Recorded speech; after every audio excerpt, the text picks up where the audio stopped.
नमस्कार मित्रांनो, आजच्या कथेचं नाव आहे एका तळघराची भयंकर कथा. कथेचे मूळ नाव आहे तळघरातील अभद्र. कथेचे लेखक आहेत कुमार. मित्रांनो, ही कथा बरीच मोठी असल्याने 6 भागात विभागली गेली आहे. या कथेचे एकूण 6 व्हिडिओज आहेत आणि प्रत्येक भागाचा एक व्हिडिओ आहे. या कथेच्या प्रसारित होणाऱ्या सर्व भागांच्या व्हिडिओजच्या लिंक्स या कथेच्या प्रत्येक व्हिडिओच्या डिस्क्रिप्शनमध्ये देण्यात येतील. कथेच्या पहिल्या भागाला आता सुरुवात करू.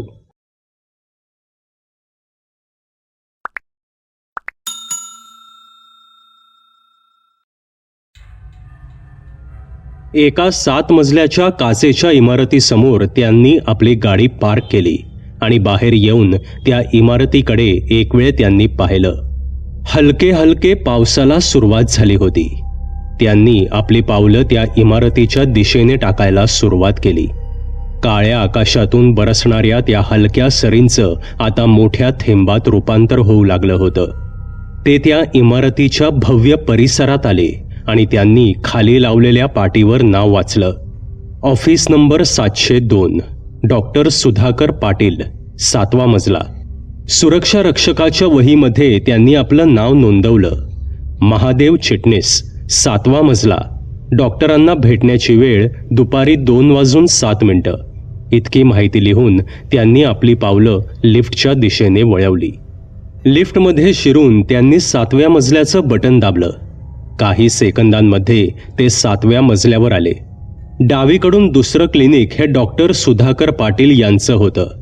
त्यांनी काचेच्या दरवाजामधून आत प्रवेश केला. त्यांच्या समोर स्वागत कक्षावर एक तरुणी बसली होती. त्यांना पाहून ती उठली आणि त्यांना मृदू आवाजात हसून तिने विचारलं, बोला सर. मला डॉक्टर साहेबांना भेटायचंय, महादेव आपल्या खोल आवाजात म्हणाले. सर, आपलं नाव सांगाल आणि डॉक्टरांनी आपल्याला वेळ दिला होता का, त्या तरुणीने विचारलं. हो, माझं बोलणं झालं होतं त्यांच्यासोबत. खरं तर त्यांनी मला 2 वाजता बोलवलं होतं, पण मला उशीर झाला. माझं नाव महादेव चिटणीस, महादेव म्हणाले. मिस्टर महादेव, तुम्ही बसा, मी पाहते डॉक्टर फ्री आहेत का, ती तरुणी म्हणाली आणि तिने आत कॉल केला. महादेव तिकडे बसून आजूबाजूला पाहू लागले. क्लिनिकमध्ये त्या तरुणीशिवाय अजून कोणीही नव्हतं. क्लिनिकमधील भिंतींना सफेद रंग न लावता फिकट गुलाबी रंग लावला होता. एका बाजूला काही मासिकं आणि वर्तमानपत्र ठेवली होती. सोफ्यावर महादेव बसले होते. काहीतरी करायचं म्हणून त्यांनी तिकडे असलेलं एक वर्तमानपत्र हातात घेतलं खरं, पण त्यांचं लक्ष त्यात लागत नव्हतं. त्या तरुणीने महादेव यांना पुन्हा एकदा पाहिलं. साधारण 40-45 वय असलेले, थोडे सफेद आणि काळे केस, रुंद कपाळ आणि काळ्या डोळ्यावर सोनेरी काड्यांचा चष्मा लावला होता. थोडं मोठं आणि बसकं नाक आणि केसांसारखीच थोडी सफेद दाढी आणि मिशी. काळा शर्ट आणि त्यावर राखाडी कोट, त्यावर त्याच रंगाची पॅन्ट, पायात लेदरचे शूज, हातात घड्याळ असा त्यांचा पेहराव होता.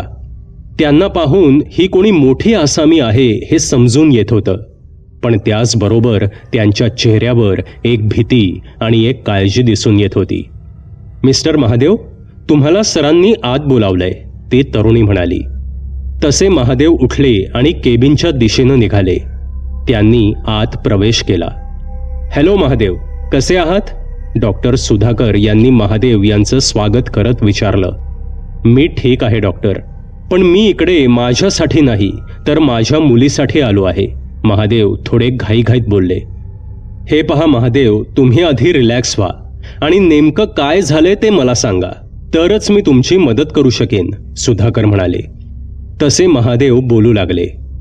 माझी मुलगी श्रीवल्ली, ती काही दिवसांपासून काहीतरी विचित्र वागतीये आणि बोलतीये.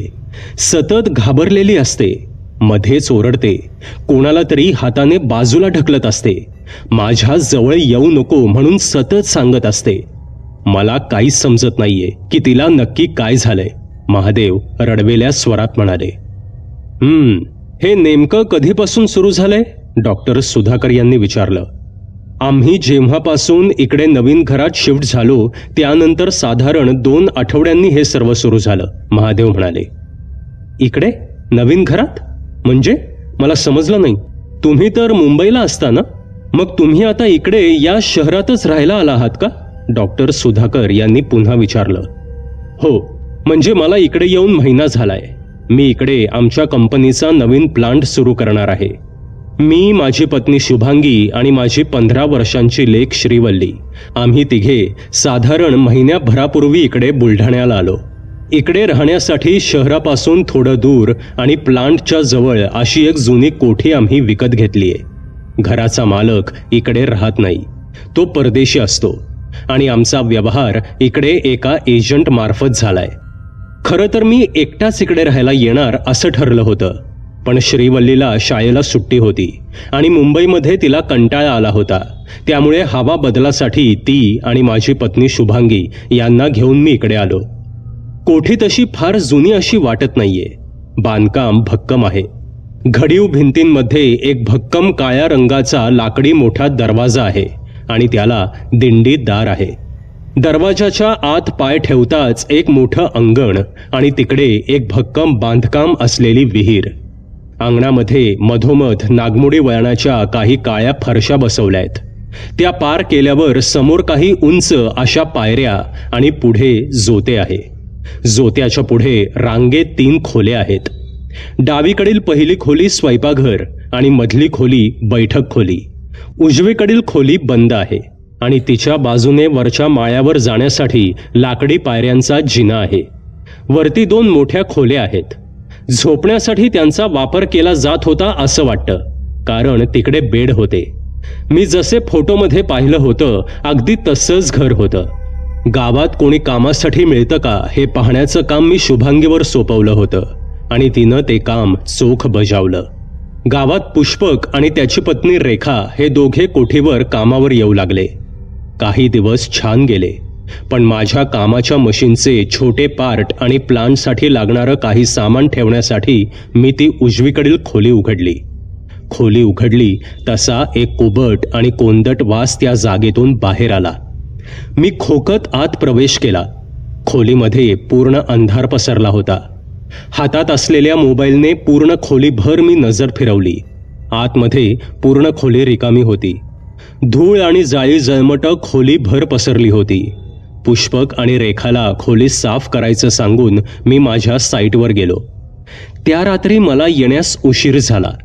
दुसऱ्या दिवशी सकाळी मी उठलो आणि बाहेर ओसरीवर बसून चहाची वाट पाहत असताना शुभांगी चहा घेऊन आली. तिने माझ्या हातात चहा दिला आणि तिकडेच ती विचार करत थांबली. मला वाटलं की तिला काहीतरी बोलायचंय. मी चहा एक घोट घेतला आणि तिच्याकडे पाहिलं. तिच्या चेहऱ्यावर विचार आणि चिंता यांचे संमिश्र भाव होते. शुभांगी, काय झालं?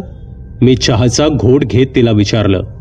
तसं तिने हाताची चुळबुळ थांबवली आणि माझ्याकडे पाहत म्हणाली, काल तुम्ही जी खोली साफ करायला सांगितली होती.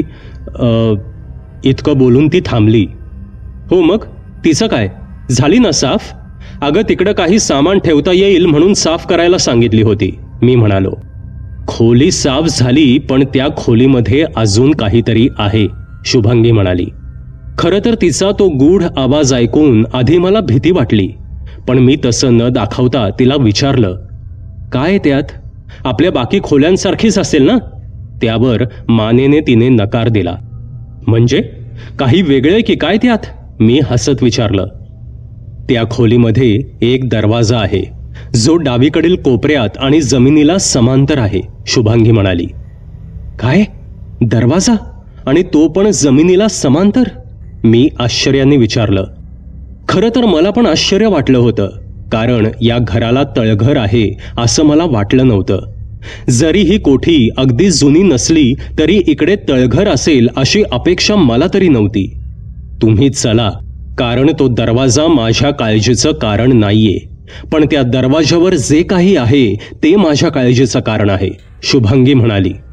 शुभांगीचं हे वाक्य ऐकून आता माझ्या सुद्धा मनात उत्सुकता निर्माण झाली, कारण शुभांगीने काहीतरी असं पाहिलं होतं ज्याची अपेक्षा तिला नव्हती. मी त्या खोलीचं दार उघडलं आणि आत गेलो. आत अंधार पसरला होता. दिव्याचं बटन शोधून मी दिवा सुरू केला आणि पिवळा दिवा पेटला. आणि त्या पिवळ्या प्रकाशात खोली दिसू लागली. खोली बऱ्यापैकी मोठी होती आणि सफाई केलेली दिसून येत होती. कुठे आहे तो दरवाजा, मी विचारलं आणि शुभांगीने दारातून मला डावीकडे खूण करून दाखवलं. मी त्या दिशेने निघालो तसं माझ्या समोर साधारण 6 फूट उंच आणि 5 फूट रुंद असा भरीव लाकडात बनवलेला आणि साखळीने बांधलेला दरवाजा मला दिसला. त्यावर अनेक लाल रंगाचे दोरे बांधलेलं कुलूप लावलं होतं. मला शुभांगीच्या मनातील भीती समजली आणि हसू आलं. शुभांगी, तू या दोऱ्यांना घाबरलीस का? वेडे, लोकांनी इकडे फिरकू नये म्हणून कदाचित असे दोरे लावले असतील. हा दरवाजा तळघराचा आहे, म्हणजे या घराला एक तळघर पण आहे आणि कदाचित त्या तळघरात नक्कीच काहीतरी मौल्यवान असण्याची शक्यता आहे. एक काम कर, कात्री आणि चावीचा जुडगा घेऊन ये, मी शुभांगीला म्हणालो. अहो कशाला उघडताय, मरू दे ते, शुभांगी म्हणाली. अरे कशाला म्हणजे? हे घर माझं आहे आणि माझ्या घरात काय आहे हे पाहायला नको का, मी म्हणालो. पण काही भलतंच झालं तर? त्यापेक्षा नको ना तसं काही करायला. तसं पण तुम्ही इकडे राहणार नाही आहात, काम झालं की तुम्ही मुंबईलाच येणार ना, शुभांगी म्हणाली. हो बरोबर आहे, पण इकडे माझ्या प्लानची माणसं राहणार ना, आणि या तळघरात काय आहे हे मला जाणून घ्यायची इच्छा झालीये. तू कात्री आणि चावीचा जुडगा घेऊन ये, मी म्हणालो. तसं काहीसं नाराज होऊनच शुभांगी बाहेर पडली. मी काही वेळ त्या दाराकडे पाहिलं आणि कसे कोण जाणे अचानक माझ्या मनात वाईट विचार येऊ लागले. काय असेल याच्या खाली? काही भयानक तर बंदिस्त करून ठेवलं नसेल ना, जे भुकेनी इतकी वर्ष व्याकुळ झाला असेल आणि दार उघडताच माझ्या अंगावर झेप घेईल आणि माझा फडशा पाडेल? की कोणी त्या अंधारात दबा धरून बसला असेल आणि कोणीतरी खाली येण्याची वाट पाहत असेल आणि जसं कोणी खाली येईल तसं ते अंगावर झडप घालेल, असे विचार माझ्या मनात येऊन गेले. हां, ही घ्या कात्री आणि चाव्या.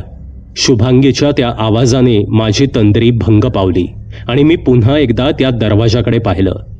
शुभांगी, एक काम कर, तू इकडे थांबू नकोस, दरवाजाजवळ जाऊन थांब, बाजूला उभ्या असलेल्या शुभांगीला मी म्हणालो. तसं तिला सुद्धा माझं बोलणं थोडं विचित्र वाटलं, कारण आधी ती आत येत नव्हती आणि मी तिला म्हणत होतो की हे काही विचित्र नाहीये, आणि अचानक आता मी तिला तिथून बाहेर जायला सांगत होतो. पण ती काहीही न बोलता पुन्हा दाराजवळ जाऊन उभी राहिली. काय असेल या दरवाजामागे? या दरवाजाला इतक्या सुरक्षित साखळीने का बांधलं असेल? शिवाय गंडेदोरे बांधून याचं कुलूप सुरक्षित का केलं असेल? असे एक ना अनेक विचार माझ्या मनात येत होते. नारायण धारप यांच्या काही कथा मला श्रीवल्लीने सांगितल्या होत्या. त्यामध्ये सुद्धा त्यांनी लिहिलंय, तळघरात नक्कीच काहीतरी वाईट शक्ती असते, आणि तेच सर्व माझ्या डोक्यात सुरू होतं. मी आधी ते दोरे कापले आणि माझ्याकडे होत्या त्या सर्व चाव्या मी त्या कुलपावर वापरून पाहिल्या, पण त्यातील एकाही चावीने ते कुलूप उघडलं नाही. कदाचित त्या कुलपाची चावी माझ्याकडील चाव्यांमध्ये नव्हती. त्यानंतर मी त्या खोलीकडे वळालो नाही. त्या घटनेनंतर साधारण 8 दिवसांनी मी प्लांटच्या साईटवर काम करत होतो. मी माझ्या फॅक्टरी प्लांटचं काम जातीने पाहत होतो, कारण इकडे सर्व काही उभं करून 6 ते 7 महिन्यात मला पुन्हा मुंबईला जायचं होतं. एके दिवशी एका मीटिंगमध्ये असताना मला शुभांगीचा फोन आला आणि तिने मला घाईने घरी बोलावलं. काहीतरी महत्त्वाचं असल्याशिवाय ती मला घरी बोलवणार नाही याची मला खात्री होती. मी गाडीने शक्य तितक्या लवकर घरी पोचलो. कोठीच्या आत पाय ठेवताच मला समोर श्रीवल्ली ओसरीवर बसलेली दिसली. तिचा चेहरा पूर्ण उतरला होता आणि डोळे लाल झाले होते. तिने माझ्याकडे पाहिलं आणि तिच्या डोळ्यात पाणी आलं. मी तिच्या जवळ गेलो आणि तिच्या गालावरून ओघळणारं ते पाणी पुसलं आणि तिला काय झालं म्हणून विचारलं.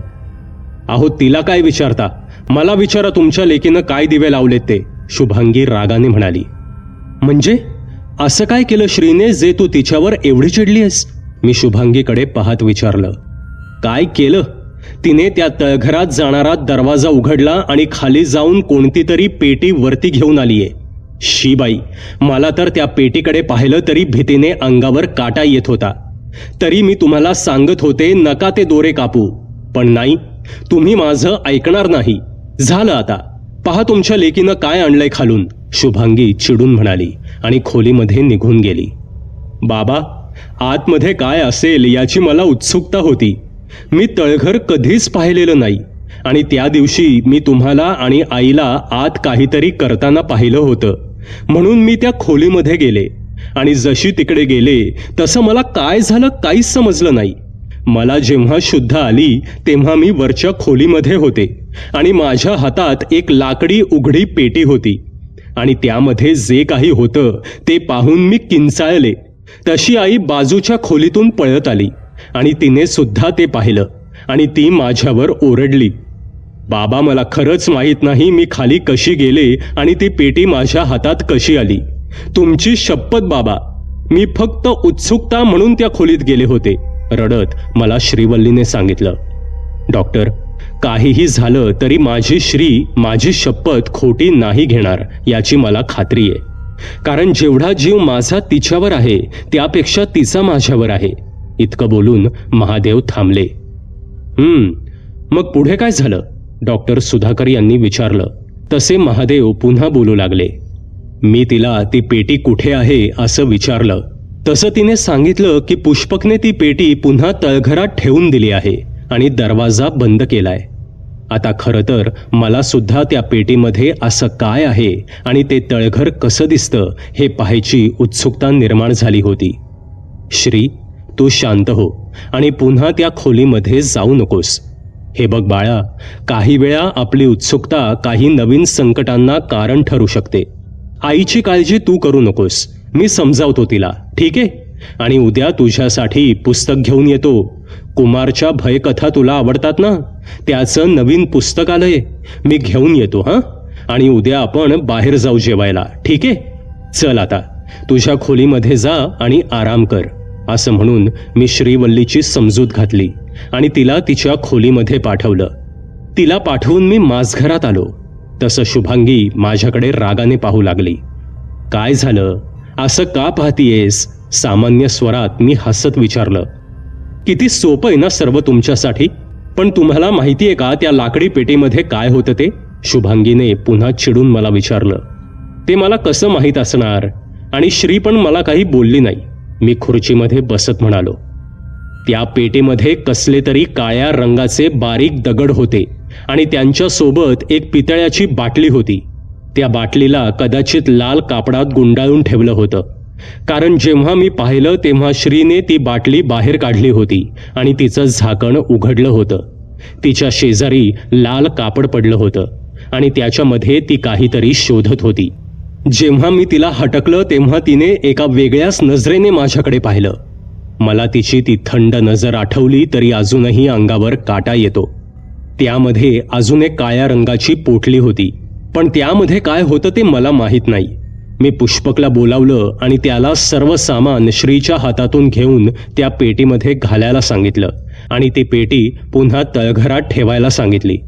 पुष्पक म्हणत होता की हे सर्व सामान काळ्या जादूचं आहे आणि काळी जादू करण्यासाठी याचा उपयोग होतो. शुभांगी म्हणाली. काही पण बोलू नकोस. आणि श्रीने हे असं काही केलं हे तिला आठवत सुद्धा नाहीये. अगदी माझ्या शपथेवर तिनं मला सांगितलंय. आणि हे काळी जादू वगैरे असं काहीही नसतं. तू त्या पुष्पकच्या नादी लागू नकोस.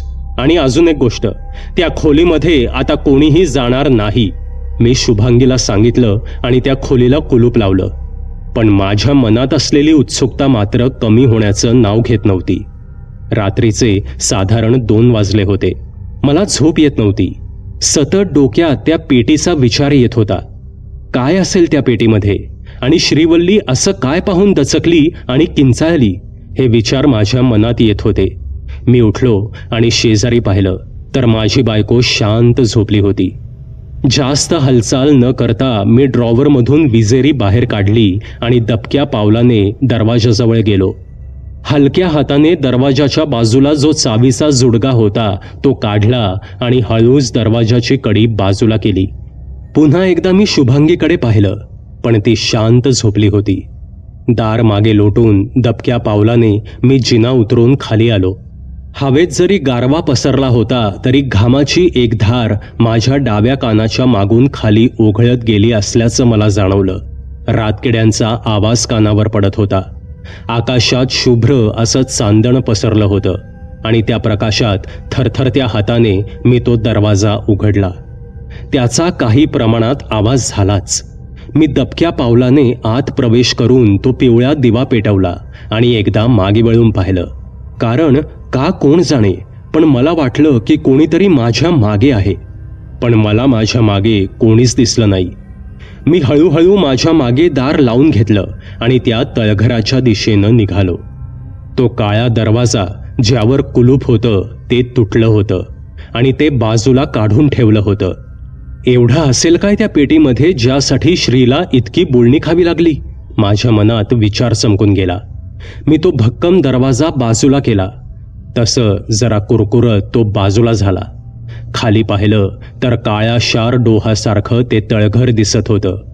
असं वाटत होतं की जणू मी त्यात उडी मारली तर ते मला गिळून टाकेल. हिम्मत करून मी विजेरीचा प्रकाश आत टाकला. खाली जाण्यासाठी काही घडीव काळ्या दगडांच्या पायऱ्या तयार केल्या होत्या. मी थोडं खाली उतरलो आणि दरवाजा लावून घेतला. मी अजून थोडं खाली उतरलो. मी पुन्हा एकदा मागे वळून पाहिलं. दरवाजा बंद केला होता. तो तसाच होता. मनाचा हिया करून मी अजून एक पाऊल खाली टाकलं. आता खाली असलेली ती पायरी मला बर्फासारखी थंड वाटत होती. मनात अनेक शंका कुशंका येत होत्या आणि त्या घेऊनच मी एक एक करत पायरी उतरत होतो. खाली गडद अंधार पसरला होता. विजेरीचा तो गोल दिवा मी सर्व ठिकाणी फिरवत होतो. धुळीने आणि कोळ्यांच्या जाळ्यांनी भरलेलं ते तळघर मला थोडं भयानकच वाटत होतं. मी थोडं अजून खाली आलो आणि शुभांगीने सांगितलं होतं तीच पेटी आता मला समोर दिसू लागली होती. लाकडाची अशी ती छोटी काळ्या रंगाची पेटी माझ्या अगदी समोर होती. मी त्या पेटीजवळ गेलो आणि त्या पेटीचं झाकण उघडलं तर आतमध्ये काहीच नव्हतं. जसं शुभांगीने सांगितलं होतं तसं तर काहीच दिसलं नाही. पूर्ण पेटी रिकामी होती. मी माझ्या चारही बाजूने विजेरीचा प्रकाश फिरवून पाहिला, पण खाली कुठेही तसं कुठलंच सामान दिसलं नाही. पण एक मात्र होतं. ते तळघर कोठीपेक्षा मोठं होतं. त्यानंतर मी वरती आलो, दार बंद केलं आणि पुन्हा माझ्या खोलीमध्ये जाऊन झोपलो. त्यानंतर तो दरवाजा उघडला गेला नाही. पण आता 8 दिवसांपूर्वी सकाळी नाश्ता करत असताना मला दिसलं की श्रीवल्ली एका ठिकाणी टक लावून बराच वेळ पाहत होती. बाळा, काय झालं? तिकडे काय बघतीयस आणि नाश्ता का नाही करतेस तू? मी जसं बोललो तसं श्रीवल्लीने दचकून माझ्याकडे पाहिलं आणि ती मला म्हणाली, बाबा, तो आलाय.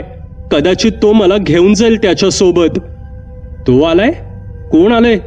बाळा, तिकडे कोणीच नाहीये. मी ज्या दिशेला ती पाहत होती त्या दिशेला पाहत म्हणालो, पण ती त्या दिशेला काहीही न बोलता पुन्हा पाहत राहिली. मी सुद्धा त्या दिशेला पाहिलं ज्या दिशेला ती पाहत होती, पण तिकडे कोणीच नव्हतं. हळूहळू हा प्रकार वाढत गेला. हवेत हात हलवत ती कोणाला तरी म्हणत असते, जवळ येऊ नकोस, लांब हो माझ्यापासून, असं काहीतरी बोलत असते. काही दिवसांनी तिचं बोलणं वाढलं. बाबा, त्याला सांगा ना, मी नाही जाणार त्याच्यासोबत. आई, हा बघ ना, मला त्रास देतोय, मला हात लावतोय. सतत असंच काहीतरी बडबडत असते. एका रात्री श्री अचानक घरातून गायब झाली. सकाळी जेव्हा तिची आई तिला उठवायला गेली तेव्हा तिच्या रूमचा दरवाजा उघडा होता. पूर्ण कोठी आम्ही शोधून काढली, पण ती कुठेच मिळाली नाही. शेवटी एका बाईने तिला पुष्पकच्या घरी सोडलं आणि पुष्पक आणि रेखा तिला घेऊन आमच्या घरी आले. पण त्यावेळी सुद्धा तिने घरात येताना खूप मोठा तमाशा केला. पूर्ण गाव तिनं गोळा केला होता. तिला घरात राहायचं नव्हतं. ती सतत बोलत होती की कोणीतरी आहे जो तिला स्पर्श करण्याचा प्रयत्न करतोय आणि तिला सोबत घेऊन जाणार आहे. अजून सुद्धा ती असंच बोलते. माझी सोन्यासारखी पोर अगदी कोमेजून गेलीये. गावात चर्चा आहे की श्रीवल्लीला भूत लागलंय, पण माझा यावर बिलकुल विश्वास नाहीये. मी इकडचं काम अर्धवट टाकून मुंबईला परत जाऊ शकत नाही, कारण इकडे माझे खूप पैसे लागलेत. आणि दुसरं म्हणजे जर तिकडे जाऊन सुद्धा श्रीने असाच गोंधळ घातला तर शुभांगीला ते हाताळताना अवघड जाईल. गावात एक शिक्षक आहेत जोशी म्हणून, त्यांनी तुमचं नाव सुचवलं म्हणून लगबगीनं मी तुम्हाला भेटायला आलोय. इतकं बोलून महादेव बोलायचे थांबले. सुधाकर यांनी त्यांना पाणी दिलं. तसं त्यांनी ते पाणी घटाघटा पिऊन टाकलं. महादेव, मला सांगा, श्रीवल्लीला भयकथा वाचनाचा छंद आहे असं आत्ता तुम्ही म्हणालात. कोणते कुमार आहेत ते तिचे आवडीचे लेखक आहेत असं तुम्ही म्हणालात. काय असतं ना महादेवजी, जेव्हा तुम्ही सतत एकाच प्रकारचं साहित्य लिहित असता किंवा वाचत असता तेव्हा तुम्ही त्या साहित्याला स्वतःच्या आयुष्यासोबत जुळवू पाहता. जसं की श्रीवल्लीच्या बाबतीमध्ये झालंय. कदाचित तिने सुद्धा आधी असं एक घर, त्याच्या खाली तळघर वगैरे असल्या गोष्टी वाचल्या असतील आणि आता त्याचा संबंध ती तिच्या आयुष्यासोबत लावतीये. म्हणजे तिला त्या तळघराबद्दल समजणं, खाली पेटी सापडणं आणि त्यामध्ये काही विचित्र प्रकार दिसणं, या सर्व गोष्टींचा अर्थ तिने तिच्या वाचल्या गेलेल्या कथांसोबत जोडला असावा आणि म्हणून ती अशी वागू लागली. तुम्ही काळजी करू नका. तिला परवा इकडे घेऊन या. मी तिच्यासोबत बोलून पाहतो आणि अजून काही माहिती मिळते का ते पाहतो. तोपर्यंत तुम्ही किंवा तुमच्या पत्नी तिच्या सोबत राहा. अगदी रात्री सुद्धा तिला एकटं सोडू नका, डॉक्टर सुधाकर म्हणाले. महादेव यांनी डॉक्टरांचे आभार मानले आणि ते तिथून निघून गेले. नक्की ही केस आहे तरी काय? वाचन आणि त्या गोष्टींचा आयुष्यावर होणारा परिणाम, की कदाचित एक सत्य? डॉक्टरांनी काही वेळ विचार केला आणि ते सुद्धा घरी निघून गेले. ठरल्याप्रमाणे महादेव आपल्या लेकीला घेऊन सुधाकर यांच्या क्लिनिकमध्ये पोचले. डॉक्टर, आत येऊ का? महादेवांनी दारातून विचारलं. अरे महादेव, हो या ना, डॉक्टर म्हणाले. तसे प्रथम ते आत आले आणि त्यांच्या मागे एका सावळ्या वर्णाच्या मुलीने आत प्रवेश केला. सुधाकर त्या मुलीकडे पाहतच राहिले. 2 वेण्या बांधलेले तिचे काळे केस, मध्यम बांधा आणि कोमेजलेल्या फुलाप्रमाणे ती भासत होती. तिच्या मोठ्या टपोऱ्या काळ्याभोर डोळ्यात एक अनामिक भीती दिसून येत होती. तिचे ओठ आतल्या बाजूला तिने मुडपले होते. पूर्ण क्लिनिकवर तिची ती नजर भिरभिरत होती. तसं डॉक्टर महादेव आणि श्रीवल्लीकडे पाहत म्हणाले, ही आहे का श्रीवल्ली? खूपच गोड आणि हुशार दिसतीये. श्रीवल्ली, कसं वाटलं हे शहर तुला? डॉक्टर सुधाकर यांनी श्रीकडे पाहत विचारलं. अचानक तिची भिरभिरती नजर डॉक्टरांच्या चेहऱ्यावर येऊन थांबली आणि तिने फक्त एवढंच उत्तर दिलं. तुला खेळामध्ये काय काय आवडतं? आणि शाळेमध्ये तुझे बेस्ट फ्रेंड कोण आहेत? त्यांच्याबद्दल काहीतरी सांग ना, डॉक्टरांनी पुन्हा तिला विचारलं. तसं श्रीवल्लीने एकदा महादेवांकडे पाहिलं आणि हे डॉक्टरांच्या नजरेतून सुटलं नाही. महादेव, तुमची हरकत नसेल तर मी श्रीवल्ली सोबत एकांतात बोलू शकतो का? डॉक्टरांनी विचारलं. हो, माझी काहीच हरकत नाही. मी बाहेर थांबतो. इतकं बोलून महादेव बाहेर गेले. हां, तर सांग श्रीवल्ली, तुला काय काय आवडतं? डॉक्टरांनी पुन्हा तोच प्रश्न केला. मला खेळायला नाही आवडत. मला पुस्तकं वाचायला आवडतात. मला मित्रमैत्रिणी कमी आहेत. माझी बेस्ट फ्रेंड कृतिका आहे, पण ती मुंबईला असते. आम्ही पण जाणार आता काही दिवसांनी पुन्हा मुंबईला. मला ना चिकन खूप आवडतं, श्रीवल्ली म्हणाली. आणि तुला भयकथा आवडतात का? आणि भय चित्रपट पाहतेस का तू? डॉक्टरांनी विचारलं. तसं श्रीवल्ली खुश झाली आणि म्हणाली, हो, मला खूप आवडतात भयकथा. कुमार माझे आवडीचे लेखक आहेत. त्यांची प्रत्येक कथा मी वाचते आणि चित्रपट पण पाहते, श्रीवल्ली म्हणाली. मग तर तुला भीती अजिबात वाटत नसेल, डॉक्टरांनी पुन्हा विचारलं. छे, ते सगळं खरं थोडी असतं, श्रीवल्ली म्हणाली. मग तू त्या दिवशी जेव्हा तळघरात गेली होतीस त्यानंतर का घाबरायला लागलीस? आणि तू कोणाला पाहून घाबरतेस? तुला कोण स्पर्श करायचा प्रयत्न करत असतो? डॉक्टरांनी विचारलं. तसं श्रीवल्लीच्या चेहऱ्याचा रंग उडाला आणि तिच्या डोळ्यात भीती दाटून आली.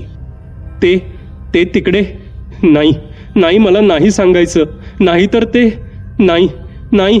श्रीवल्ली जवळजवळ ओरडलीच आणि तिचा आवाज ऐकून महादेव आत आले. काय झालं डॉक्टर? महादेव यांनी विचारलं. तसं श्रीवल्ली महादेव यांना पाहून रडू लागली. नाही, काही झालं नाही. तुम्ही श्रीवल्लीला घेऊन जा. मी बोलतो फोनवर तुमच्याशी, डॉक्टर म्हणाले आणि महादेव श्रीवल्लीला शांत करत बाहेर पडले.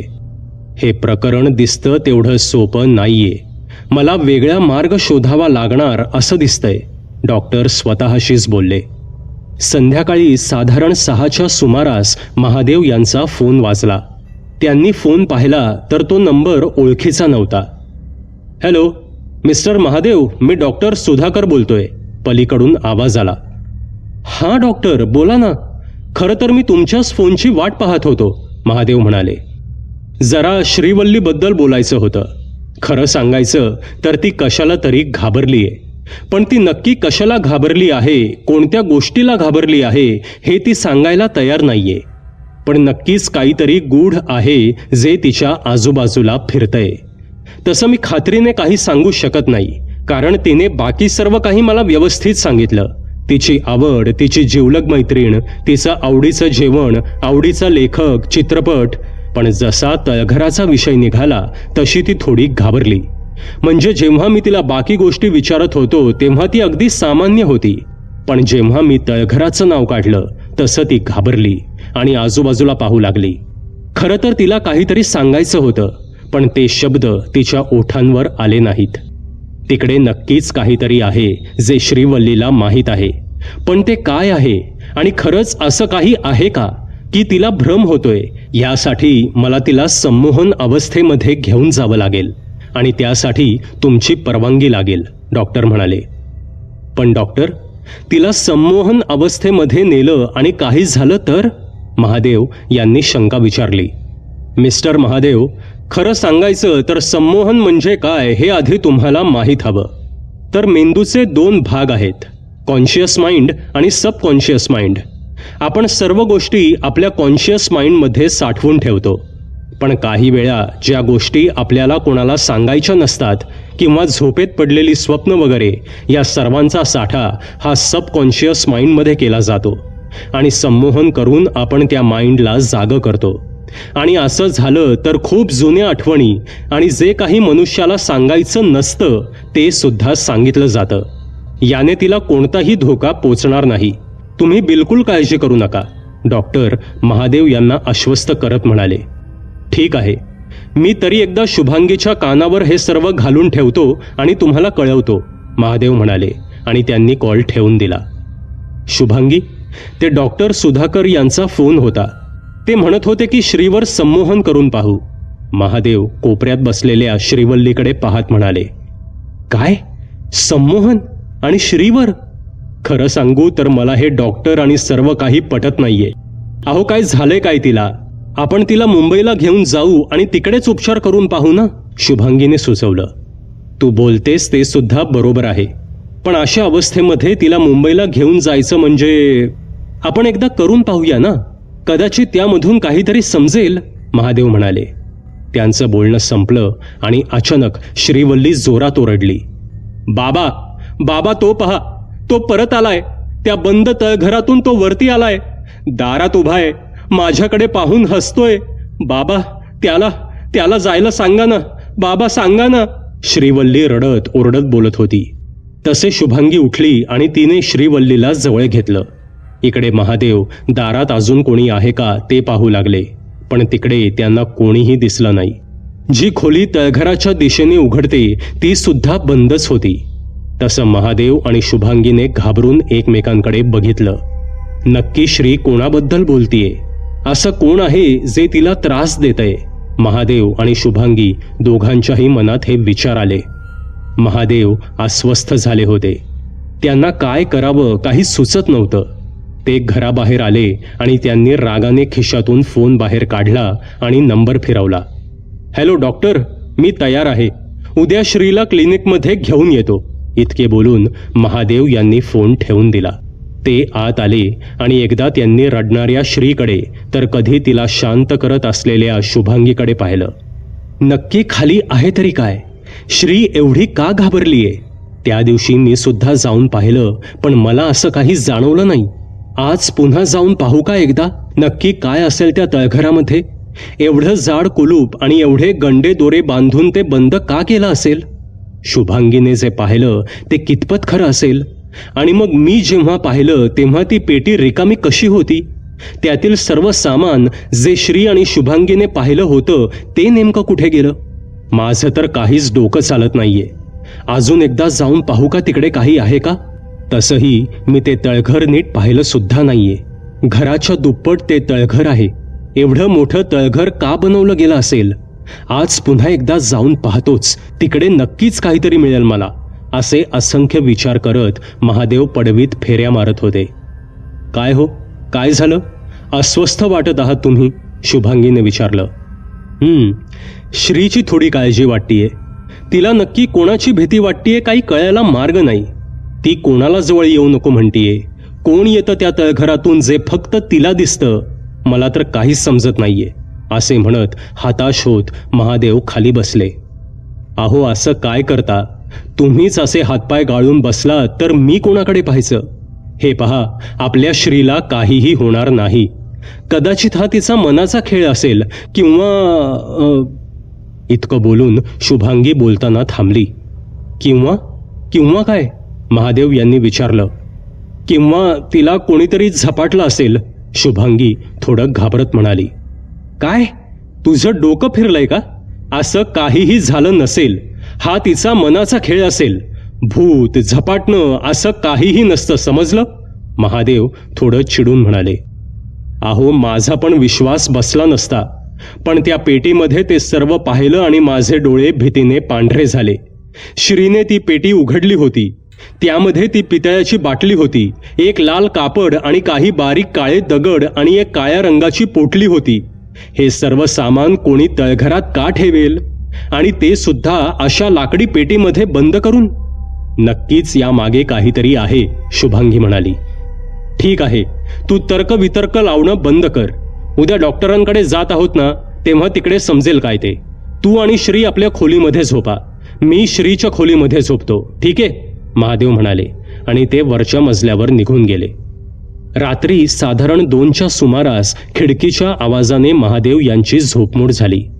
खिडकी जुन्या पद्धतीची आणि बाहेरच्या बाजूला उघडणारी होती. रोज रात्री त्यांच्या खोलीच्या सर्व खिडक्या बंद करण्याचं काम शुभांगी करायची, पण आज ते श्रीवल्लीच्या खोलीमध्ये झोपले आहेत याचं त्यांना भान नव्हतं. तसंच झोपेमध्येच थोडं चिडून ते म्हणाले, शुभांगी, आज खिडक्या बंद नाही केल्यात का? किती आवाज येतोय. खिडक्या वाऱ्याने आपटतायत. काही वेळ गेला, पण त्या खिडक्यांचा आवाज येणं काही बंदच झालं नाही. शेवटी चिडून महादेव उठले आणि बाजूला पाहिलं तर शेजारी शुभांगी नव्हती. त्यांनी भयभीत नजरेने आजूबाजूला पाहिलं, पण सर्व ठिकाणी अंधार होता. फक्त चंद्राचा प्रकाश त्या खिडकीमधून येत होता आणि त्या प्रकाशात खोलीचा काही भाग दिसत होता. काही क्षण गेले आणि त्यांना एकदम उमजलं की ते श्रीवल्लीच्या खोलीमध्ये आहेत. तसे ते स्वतः उठले आणि दिवा लावून खिडकीजवळ गेले. हवेत एक वेगळाच गारवा त्यांना जाणवू लागला होता. खिडकीतून येणारी थंड हवा अंगाला बोचत होती आणि अचानक एक उग्र असा दर्प त्यांच्या नाकपुड्यांना स्पर्शून गेला. हा वास मी आधी सुद्धा अनुभवलाय, पण कुठे? महादेव स्वतःशीच विचार करत म्हणाले. आठवलं, तळघरात हा उग्र दर्प मला जाणवला होता आणि आत्ता सुद्धा तसाच वास येतोय. म्हणजे कदाचित कोणीतरी तळघर उघडलंय. नाही, पण हे कसं शक्य आहे? घरात आमच्या तिघांशिवाय अजून कोणीच नाहीये, असं स्वतःशीच बोलून महादेव पळत खाली आले आणि त्या खोलीच्या दिशेनं निघाले. तसं त्यांना दिसलं की खोलीचा दरवाजा उघडा होता. आत्ता यावेळी कोण गेला असेल त्या खोलीमध्ये? श्री तर नाही गेली, असा विचार करत त्यांनी दरवाजाच्या दिशेने धाव घेतली. दरवाजामधून पाहिलं तर आतमध्ये काळ्या कुट्ट अंधार पसरला होता. फक्त एका कोपऱ्यातून उजेड दिसत होता, पण तो उजेड खालून वरच्या दिशेने येत होता. याचा अर्थ कोणीतरी तळघरात गेलं होतं. तसं महादेव सावध झाले आणि हळूहळू ते तळघराच्या दिशेनं निघाले. आतमध्ये कोणीतरी काहीतरी बोलत असल्याचा आवाज त्यांच्या कानावर पडत होता. खालती कोणीतरी इकडून तिकडे धावत असल्याचा आवाज ऐकू येत होता. मध्येच कोणीतरी हसत होतं. तो आवाज आणि खाली होणाऱ्या हालचालींवरून तरी खाली एकापेक्षा अधिक व्यक्तींचं अस्तित्व जाणवत होतं आणि हिम्मत करून महादेव यांनी पहिल्या पायरीवर पाय ठेवला. भेटूयात कथेच्या दुसऱ्या भागात. सबस्क्राईब करा एटी स्टोरी टेलर चॅनलला आणि बेल आयकन दाबून ऑलवर क्लिक करा आमचे व्हिडिओज सगळ्यात आधी बघण्यासाठी.